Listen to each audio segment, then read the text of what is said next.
प्रसन्नाङ्गरागं प्रभाकाञ्चनाङ्गं जगद्भीतिशौर्यं तुषाराद्रिधैर्यम्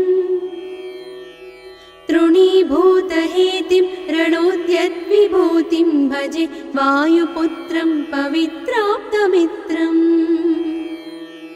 भजे पावनं भावनानित्यवासम् भजे बालभानुं प्रभाचारुभासम् भजे चन्द्रिका कुन्दमन्दारहासम् भजे सन्ततं रामभूपालदासम्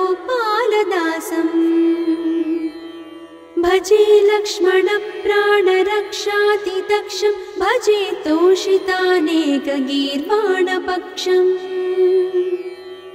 भजे घोरसङ्ग्रामसीमाहताक्षं भजे रामनामातिसम्प्राप्तरक्षम्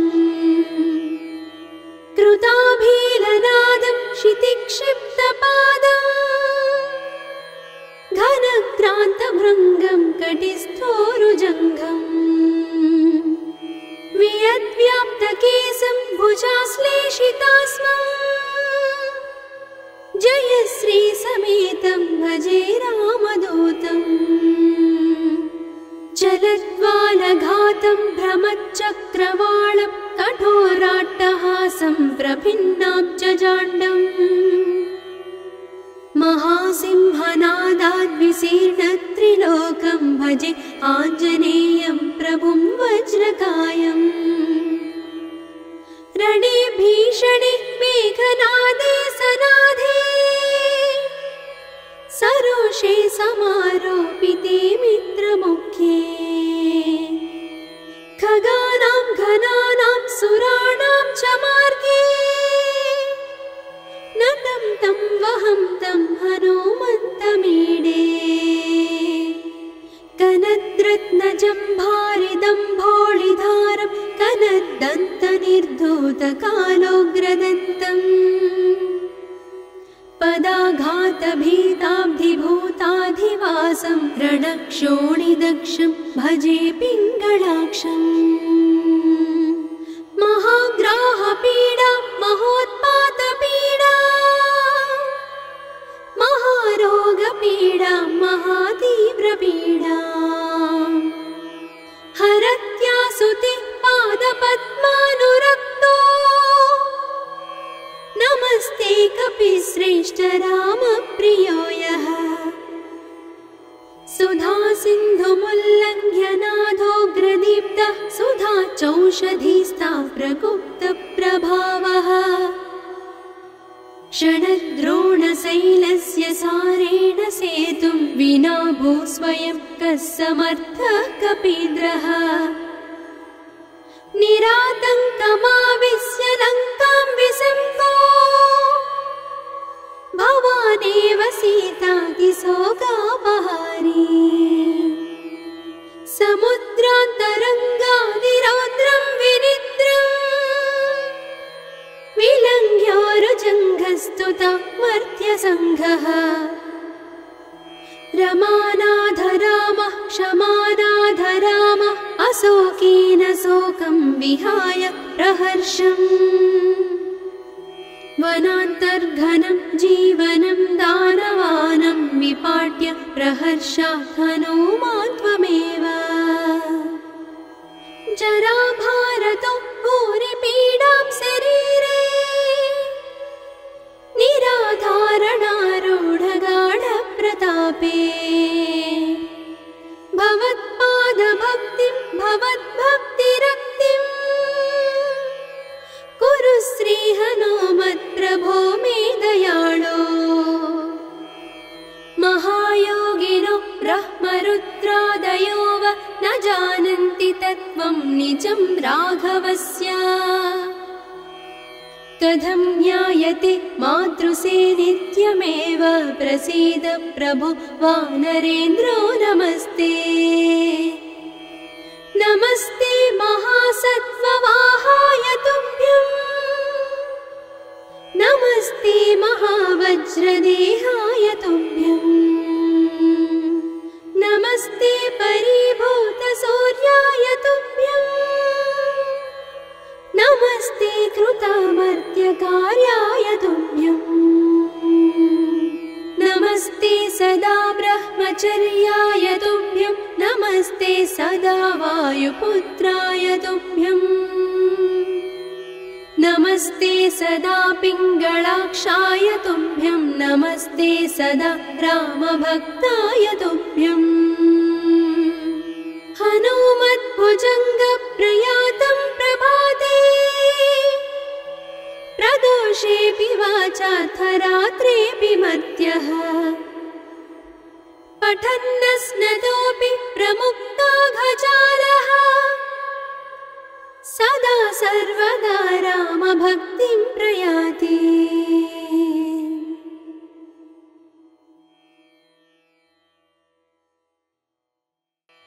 प्रसन्नाङ्गरागं प्रभाकाञ्चनाङ्गं जगद्भीतिशौर्यं तुषाराद्रिधैर्यम् तृणीभूतहेतिं रणोद्यद्विभूतिं भजे वायुपुत्रं पवित्राप्तमित्रम् भजे पावनं भावनानित्यवासम् भजे बालभानं प्रभाचारुभासम् भजे चन्द्रिका कुन्दमन्दारहासम्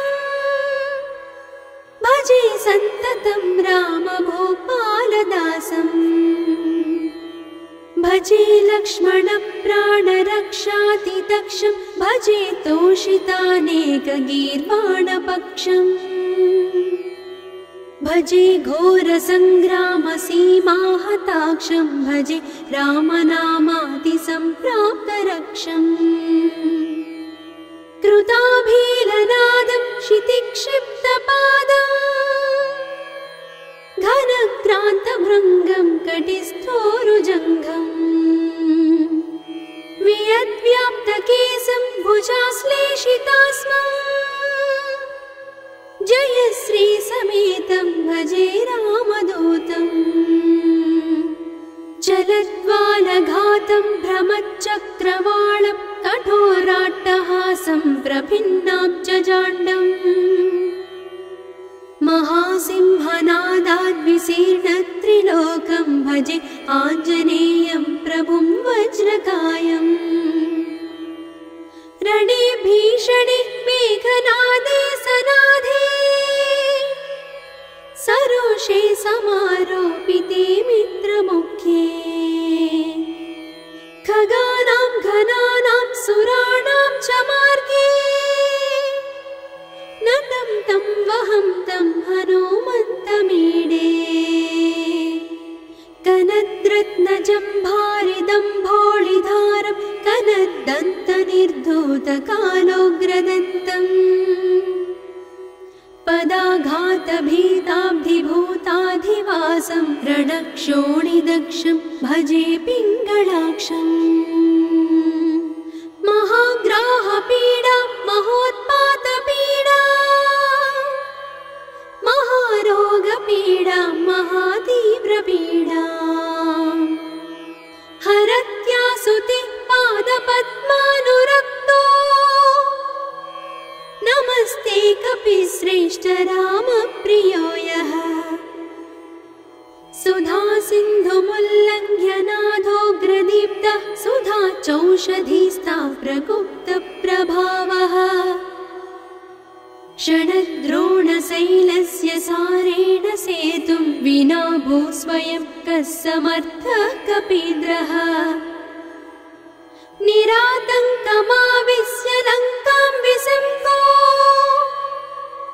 भवानेव सीतातिशोकापहारी समुद्रान्तरङ्गादिरौद्रं विनिद्रम् विलङ्घ्योरुजङ्घस्तुता मर्त्यसङ्घः रमानाथ रामः क्षमानाथ रामः अशोकेन शोकं विहाय प्रहर्षम् वनान्तर्घनं जीवनं दानवानं विपाट्य प्रहर्षात् हनुमान् त्वमेव जराभारतो भूरिपीडां शरीरे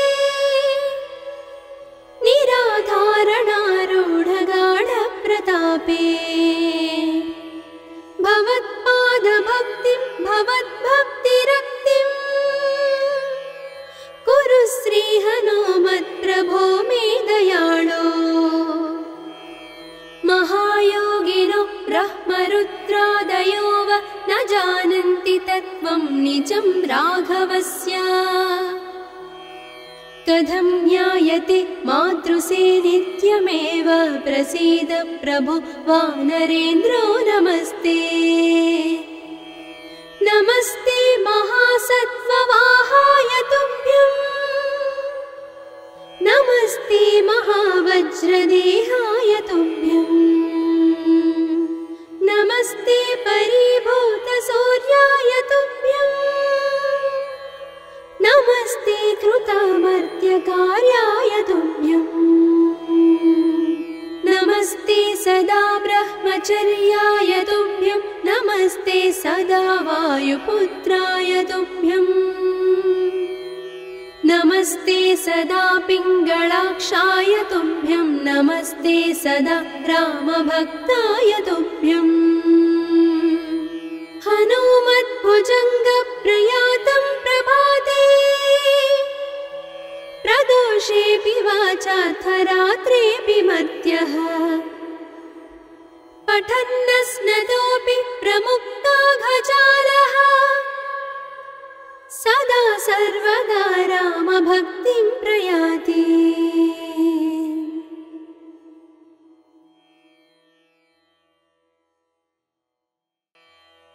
प्रसन्नाङ्गरागं प्रभाकाञ्चनाङ्गं जगद्भीतिशौर्यं तुषाराद्रिधैर्यम् तृणीभूतहेतिं रणोद्यद्विभूतिं भजे वायुपुत्रं पवित्राप्तमित्रम् भजे पावनं भावनानित्यवासम् भजे बालभानुं प्रभाचारुभासम् भजे चन्द्रिका कुन्दमन्दारहासम् भजे सन्ततं रामभूपालदासम्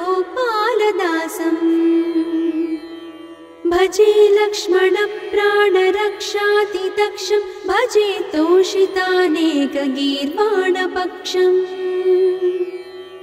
भजे घोरसङ्ग्रामसीमाहताक्षं भजे रामनामातिसम्प्राप्तरक्षम् कृताभीलनादं क्षितिक्षिप्तपादं घनक्रान्तभृङ्गं कटिस्थोरुजङ्घम् वियद्व्याप्तकेशं भुजाश्लेषितास्मम् जयश्रीसमेतं भजे रामदूतम् चलद्वालघातं भ्रमच्चक्रवालं कठोराट्टहासं प्रभिन्नाब्जजाण्डम् महासिंहनादाद्विशीर्णत्रिलोकं भजे आञ्जनेयं प्रभुं वज्रकायम् रणे भीषणे मेघनादे सनाधे सरोषे समारोपिते मित्रमुख्ये खगानां घनानां सुराणां च मार्गे नतं तं वहं तं हनुमन्तमीडे कनद्रत्नजम्भारिदम्भोळिधारं कनद्दन्तनिर्धूतकालोग्रदन्तम्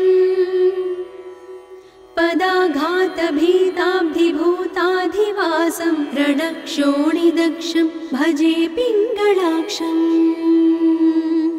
महाग्राहपीडा महोत्पातपीडा महारोगपीडा महातीव्रपीडा हरत्यासुते पादपद्मानुरक्तो नमस्ते कपिश्रेष्ठ रामप्रियो यः सुधा सिन्धुमुल्लङ्घ्य नाथोग्रदीप्तः सुधा चौषधीस्था प्रगुप्तप्रभावः षडद्रोणशैलस्य सारेण सेतुं विना भूस्वयं कः समर्थः कपीन्द्रः निरातङ्कमाविश्य लङ्कां विसम्पो भवानेव सीतातिशोकापहारी समुद्रान्तरङ्गादिरौद्रं विनिद्रम् मन्दस्तुता मर्त्यसङ्घः रमानाथ रामः क्षमानाथ रामः अशोकेन शोकं विहाय प्रहर्षम् वनान्तर्घनं जीवनं दानवानं विपाट्य प्रहर्षात् हनूमान् त्वमेव जराभारतो भूरिपीडां शरीरे निराधारणारूढगाढप्रतापे भवत्पादभक्तिं भवद्भक्तिरक्तिं कुरु श्रीहनुमत्प्रभो मे दयाळो महायोगिनो ब्रह्मरुद्रादयो वा न जानन्ति तत्त्वं निजं राघवस्य कथं ज्ञायते मातृसे नित्यमेव प्रसीद प्रभो वानरेन्द्रो नमस्ते नमस्ते महासत्त्ववाहाय तुभ्यं नमस्ते महावज्रदेहाय तुभ्यं नमस्ते परिभूतसूर्याय तुभ्यं नमस्ते कृतामर्त्यकार्याय तुभ्यं नमस्ते सदा ब्रह्मचर्याय तुभ्यं नमस्ते सदा वायुपुत्राय तुभ्यं नमस्ते सदा पिङ्गळाक्षाय तुभ्यं नमस्ते सदा रामभक्ताय तुभ्यं हनुमद्भुजङ्गप्रयातं प्रभाते प्रदोषेऽपि वाचाथ रात्रेऽपि मर्त्यः पठन्नस्नतोऽपि प्रमुक्ताघजालः सदा सर्वदा रामभक्तिं प्रयाति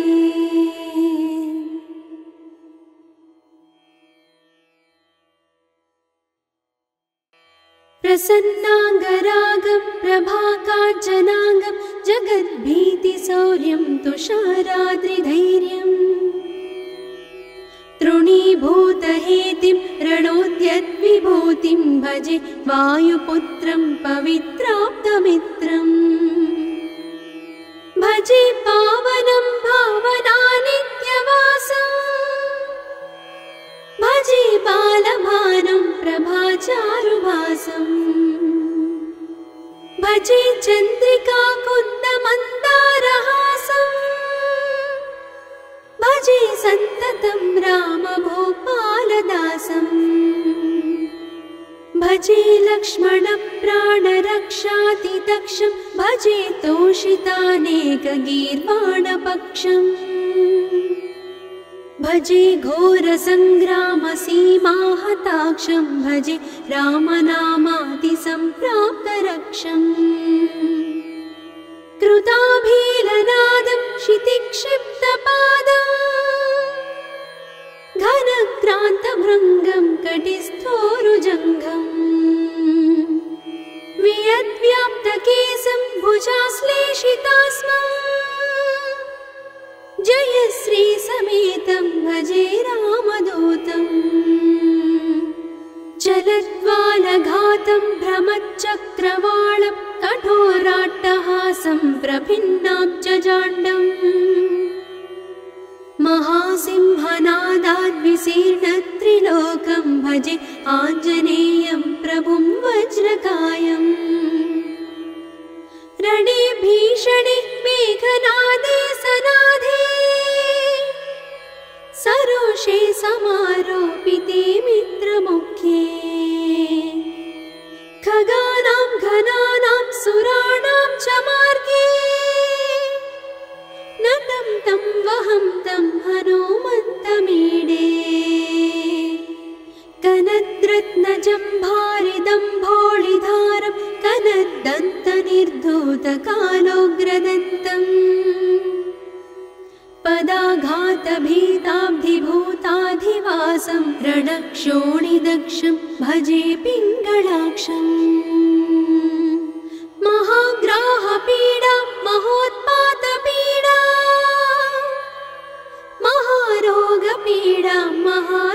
प्रपीडा हरत्यासुति पादपद्मानुरक्तो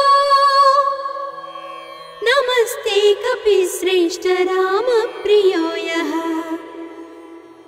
सुधा सिन्धुमुल्लङ्घ्य नाथोग्रदीप्तः सुधा चौषधीस्ता प्रगुप्तप्रभावः षडद्रोणशैलस्य सारेण सेतुं विना भू स्वयं कः समर्थः कपीन्द्रः निरातङ्कमाविश्य लङ्कां विसम्पो भवानेव सीतातिशोकापहारी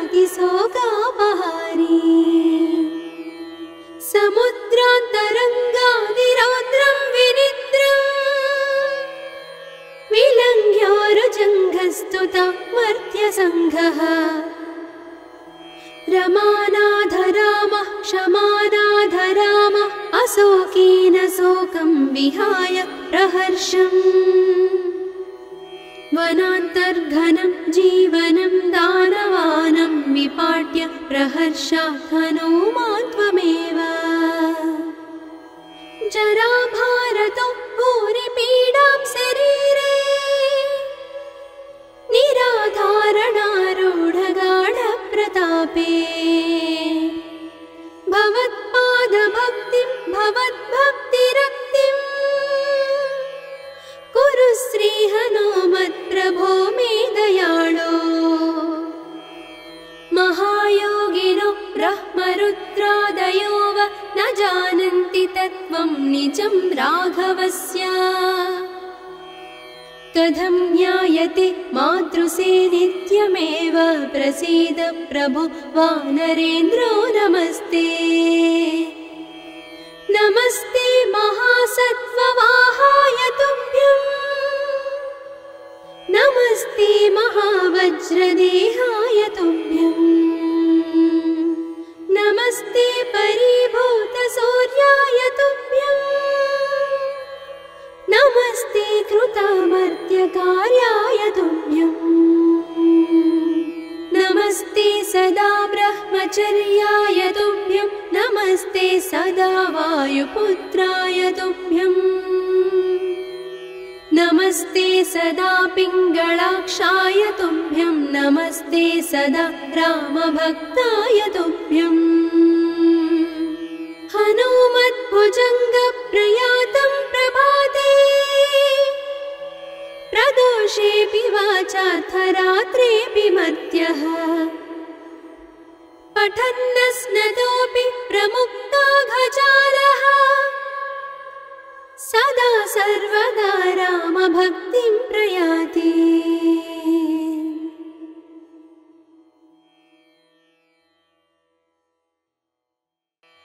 प्रसन्नाङ्गरागं प्रभाकाञ्चनाङ्गं जगद्भीतिशौर्यं तुषाराद्रिधैर्यम् तृणीभूतहेतिं रणोद्यद्विभूतिं भजे वायुपुत्रं पवित्राप्तमित्रम् भजे पावनं भावनानित्यवासम् भजे बालभानुं प्रभाचारुभासम् भजे चन्द्रिका कुन्दमन्दारहासम् भजे सन्ततं रामभूपालदासम् भजे लक्ष्मणप्राणरक्षातिदक्षं भजे तोषितानेकगीर्वाणपक्षम् भजे घोरसङ्ग्रामसीमाहताक्षं भजे रामनामातिसम्प्राप्तरक्षम् कृताभीलनादं क्षितिक्षिप्तपादम् घनक्रान्तभृङ्गं कटिस्थोरुजङ्घम् वियद्व्याप्तकेशं भुजाश्लेषितास्मम् जयश्री समेतं भजे रामदूतम् चलद्वालघातं भ्रमच्चक्रवालं कठोराट्टहासं प्रभिन्नाब्जजाण्डम् महासिंहनादाद्विशीर्णत्रिलोकं भजे आञ्जनेयं प्रभुं वज्रकायम् रणे भीषणे मेघनादे सनाधे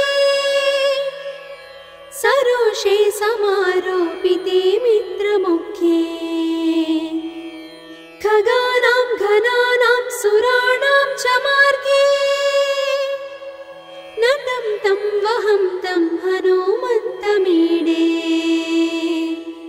कनद्रत्नजम्भारिदम्भोळिधारं कनद्दन्तनिर्धूतकालोग्रदन्तम् पदाघातभीताब्धिभूताधिवासं रणक्षोणिदक्षं भजे पिङ्गळाक्षम् महाग्राहपीडा महोत्पातपीडा महारोगपीडा महातीव्रपीडा हरत्यासुते पादपद्मानुरक्तो नमस्ते कपिश्रेष्ठ रामप्रियो यः सुधा सिन्धुमुल्लङ्घ्य नाथोग्रदीप्तः सुधा चौषधीस्था प्रगुप्तप्रभावः षडद्रोणशैलस्य सारेण सेतुं विना भूस्वयं कः समर्थः कपीन्द्रः निरातङ्कमाविश्य लङ्कां विसम्पो भवानेव सीतातिशोकापहारी समुद्रान्तरङ्गादिरौद्रं विनिद्रम् विलङ्घ्योरुजङ्घस्तुता मर्त्यसङ्घः रमानाथ रामः क्षमानाथ रामः अशोकेन शोकं विहाय प्रहर्षम् वनान्तर्घनं जीवनं दानवानं विपाट्य प्रहर्षात् हनुमान् त्वमेव जराभारतो भूरिपीडां शरीरे निराधारणारूढगाढप्रतापे भवत्पादभक्तिं भवद्भक्तिरक्तिं कुरु श्रीहनुमत्प्रभो मे दयाळो महायोगिनो ब्रह्मरुद्रादयो वा न जानन्ति तत्त्वं निजं राघवस्य कथं ज्ञायते मातृसे नित्यमेव प्रसीद प्रभो वानरेन्द्रो नमस्ते नमस्ते महासत्त्ववाहाय तुभ्यं नमस्ते महावज्रदेहाय तुभ्यं नमस्ते परिभूतसूर्याय तुभ्यं नमस्ते कृतामर्त्यकार्याय तुभ्यं नमस्ते सदा ब्रह्मचर्याय तुभ्यं नमस्ते सदा वायुपुत्राय तुभ्यं नमस्ते सदा पिङ्गळाक्षाय तुभ्यं नमस्ते सदा रामभक्ताय तुभ्यं हनुमद्भुजङ्गप्रयातं प्रभाते प्रदोषेऽपि वाचाथ रात्रेऽपि मर्त्यः पठन्नस्नतोऽपि प्रमुक्ताघजालः सदा सर्वदा रामभक्तिं प्रयाति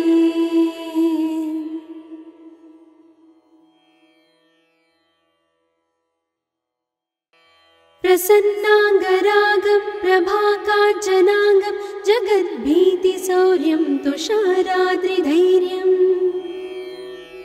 तृणीभूतहेतिं रणोद्यद्विभूतिं भजे वायुपुत्रं पवित्राप्तमित्रम् भजे पावनं भावनानित्यवासम् भजे बालभानुं प्रभाचारुभासम् भजे चन्द्रिका कुन्दमन्दारहासम् भजे सन्ततं राम भजे लक्ष्मणप्राणरक्षातिदक्षं भजे तोषितानेकगीर्वाणपक्षम् भजे घोरसङ्ग्रामसीमाहताक्षं भजे रामनामातिसम्प्राप्तरक्षम् कृताभीलनादं क्षितिक्षिप्तपादम् घनक्रान्तभृङ्गं कटिस्थोरुजङ्घम् वियद्व्याप्तकेशं भुजाश्लेषितास्मम् जयश्री समेतं भजे रामदूतम् चलद्वालघातं भ्रमच्चक्रवालं कठोराट्टहासं प्रभिन्नाब्जजाण्डम् महासिंहनादाद्विशीर्णत्रिलोकं भजे आञ्जनेयं प्रभुं वज्रकायम् रणे भीषणे मेघनादे सनाधे सरोषे समारोपिते मित्रमुख्ये खगानां घनानां सुराणां च मार्गे नतं तं वहं तं हनुमन्तमीडे कनद्रत्नजम्भारिदम्भोळिधारं कनद्दन्तनिर्धूतकालोग्रदन्तम् पदाघातभीताब्धिभूताधिवासं रणक्षोणिदक्षं भजे पिङ्गळाक्षम् महाग्राहपीडा महोत्पातपीडा महारोगपीडा महातीव्रपीडा हरत्यासुते पादपद्मानुरक्तो नमस्ते कपिश्रेष्ठ रामप्रियो यः सुधा सिन्धुमुल्लङ्घ्य नाथोग्रदीप्तः सुधा चौषधीस्था प्रगुप्तप्रभावः षडद्रोणशैलस्य सारेण सेतुं विना भूस्वयं कः समर्थः कपीन्द्रः निरातङ्कमाविश्य लङ्कां विसङ्गो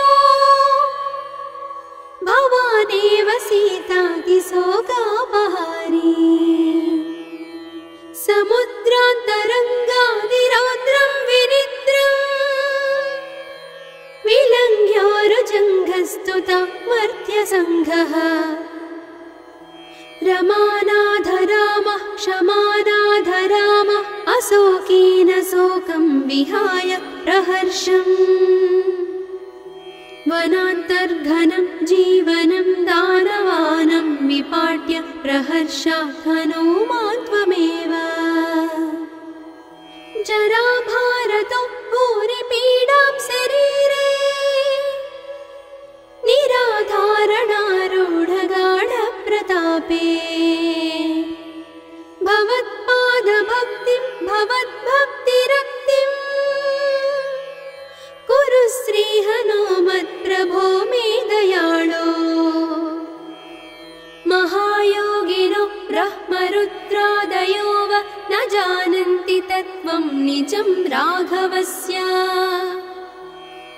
कथं ज्ञायते मातृसे नित्यमेव प्रसीद प्रभो वानरेन्द्रो नमस्ते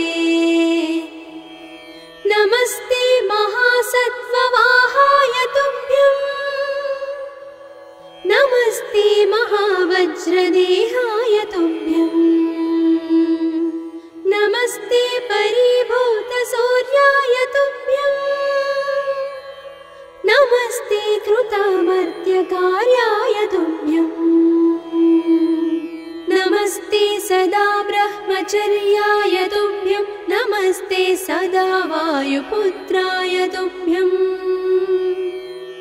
नमस्ते सदा पिङ्गळाक्षाय तुभ्यं नमस्ते सदा रामभक्ताय तुभ्यं हनुमद्भुजङ्गप्रयातं प्रभाते प्रदोषेऽपि वाचाथ रात्रेऽपि मर्त्यः पठन्नस्नतोऽपि प्रमुक्ताघजालः सदा सर्वदा रामभक्तिं प्रयाति।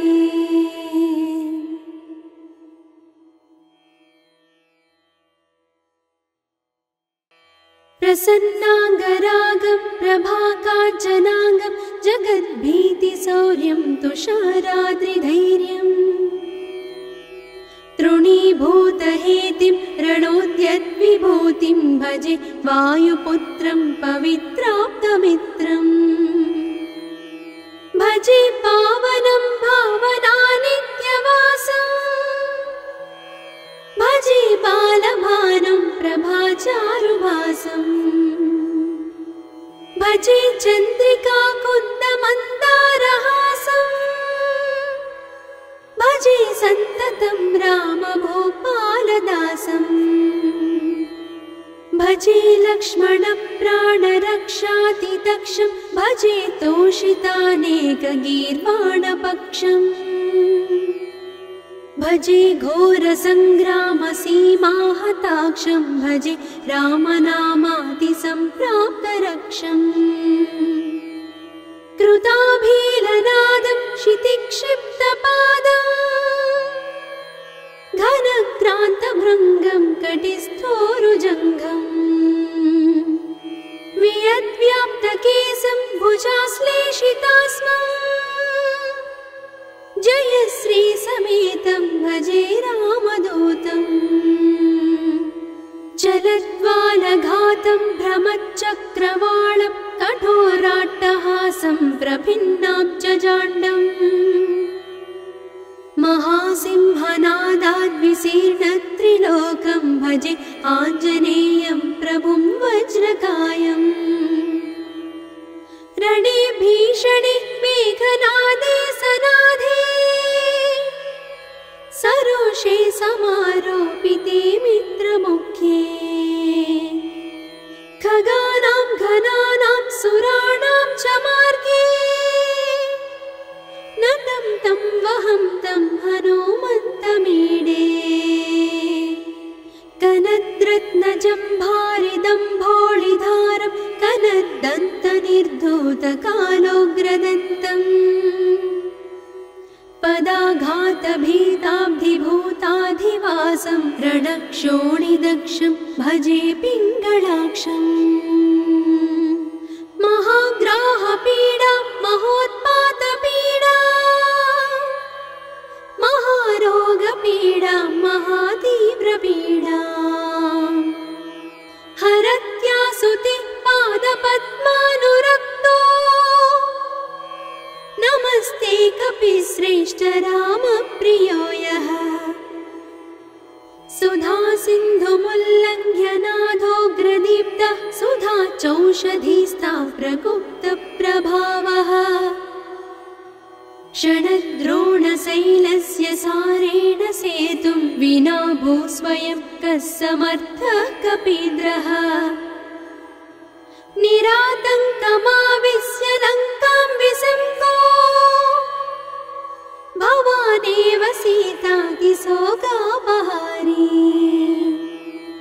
समुद्रान्तरङ्गादिरौद्रं विनिद्रम् विलङ्घ्योरुजङ्घस्तुता मर्त्यसङ्घः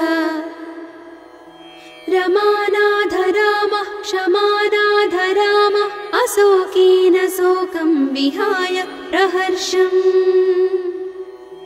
वनान्तर्घनं जीवनं दानवानं विपाट्य प्रहर्षात् हनुमान् त्वमेव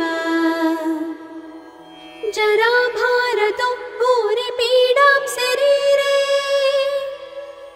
निराधारणारूढगाढप्रतापे भवत्पादभक्तिं भवद्भक्तिरक्तिं कुरु श्रीहनुमत्प्रभो मे दयाळो महायोगिनो ब्रह्मरुद्रादयो वा न जानन्ति तत्त्वं निजं राघवस्य कथं ज्ञायते मातृसे नित्यमेव प्रसीद प्रभो वानरेन्द्रो नमस्ते नमस्ते महासत्त्ववाहाय तुभ्यं नमस्ते महावज्रदेहाय तुभ्यं